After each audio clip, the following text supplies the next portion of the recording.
For the most part, clan mechs are pretty straightforward with how they play. You're going to look at their speed. You're going to look at the different weapon systems that they've been armed with, configurations, primary, secondary, and utilize that on the tabletop. We also see this with inner sphere mechs, although there's limitations primarily with heat and the available weaponry in terms of range. But for the most part, these mechs fulfill kind of a standard role. But then there's extreme builds. We see this with the inner sphere. Kind of an all-around mech would be the Warhammer. But we have an extreme build like the Firestarter. And we're separating out, of course, tonnage. Firestarter is very, very specific with how you're going to use it and what you're going to try and pull off on the tabletop. I wanted to jump over. We've got to get through a lot of clan mechs. Get ready for that clan invasion, whether you're representing the clans, fighting with them, or against them. The opportunity for a blood name is available, is up there. Jumping over a little bit, looking at some of the specialized clan mechs. And these are the mechs that I am most interested to acquire the resculpts or the new sculpts into my collection.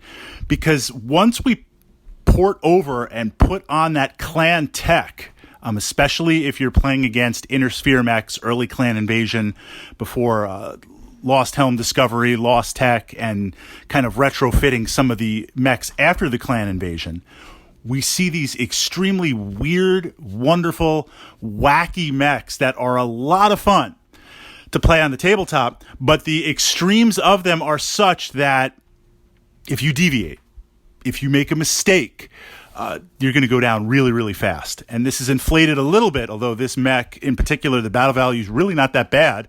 Base battle value. The challenge with some of the more extreme clan machines is the battle value is so high because you're playing for that tech. If it gets taken out, that's a significant loss in battle value, in resources, in your forces. So let's look at the Fire Moth. And this mech clocks in at 1250-ish battle value. It is a light mech versus Inner Sphere. That's pretty expensive, but in terms of clans, that's like next to nothing. First time you see it, you're thinking to yourself, well, I got a defective sculpt. The arms are weird with how they look, and they explain in the narrative because the idea was it was going to deliver infantry and battle armor pods. It's a scout recon mech, and they never changed the arms when they realized the pods weren't going to work. It's kind of a weird-looking mech, but it's a lot of fun. It is so armor non-existent. Armor non-existent even for the clans. But if you've been playing light mechs in any capacity, this is why I feel almost like early on, and I'm going to make a note, early on, Battletech-wise, understanding lights, forget about training in the chameleon. Let me give you a wasp or a stinger. Take your choice. Probably a stinger. And get out there and try to last as long as you can. That's going to teach you massive fundamentals. Massive fundamentals about Battletech. And what we see with the clans with this mech here, the Fire Moth, virtually no armor. So what's going to keep you alive is speed and positioning. And normally light mechs do this really well. Well, base, this mech has tremendous speed. You've also got the mask speed boost system. It's going to put some stress on the legs. You're going to roll the dice. You're going to randomly do it. You're probably okay the first or second time. That's going to just turbo boost. You're like going full Knight Rider mode. Side note, I'm always boosting. There's a couple of other mechs clan that have this.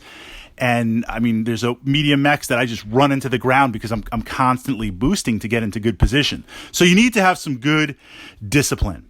So what this means in terms of recon, absolutely deadly, absolutely fantastic. If you need to discover hidden points on the table, just run this mech around everywhere.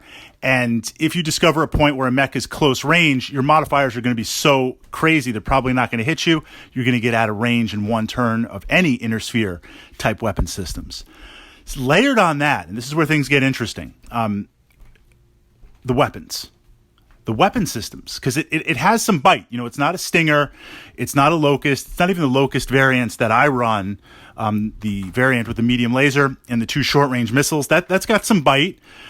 Stock, the Fire Moth has 2 ER medium lasers. Medium lasers, extended range. So that range combined with speed, deadly.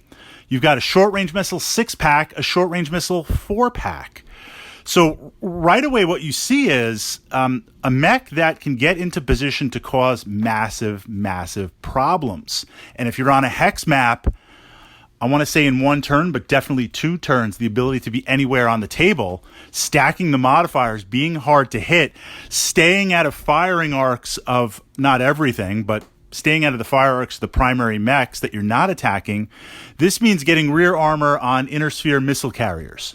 You know, a lot of the bulk things, if you're facing inner sphere, that if your opponent has a wide variety of models, you know, I have a wide model collection, I am going to bulk up on short-range missile carriers, long-range missile carriers, LRMs, not that they're cheap, but cheaper vehicles with tremendous alpha capability. I'm going to bulk up because I'm going to outnumber you in the mechs, but you're going to shoot through me quick.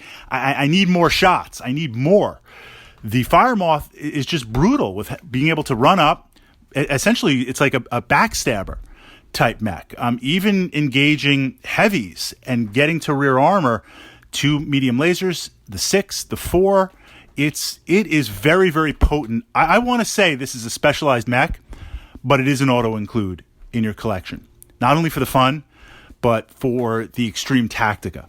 But the flip side of that is armor, you think it's a misprint on the sheet. It's especially playing the clans, which are well armored. You're looking and saying, wow, this is really, really lightly armored. Another way to deal with it, to utilize it, is to deposit battle armor. It's kind of the equivalent of the Inner Sphere Karnov, where, and I've said this in previous podcasts and vlogs up in the channel, if you're playing Inner Sphere, at a minimum, for the battle value in your collection, you want to run a Karnov and 2 infantry stands.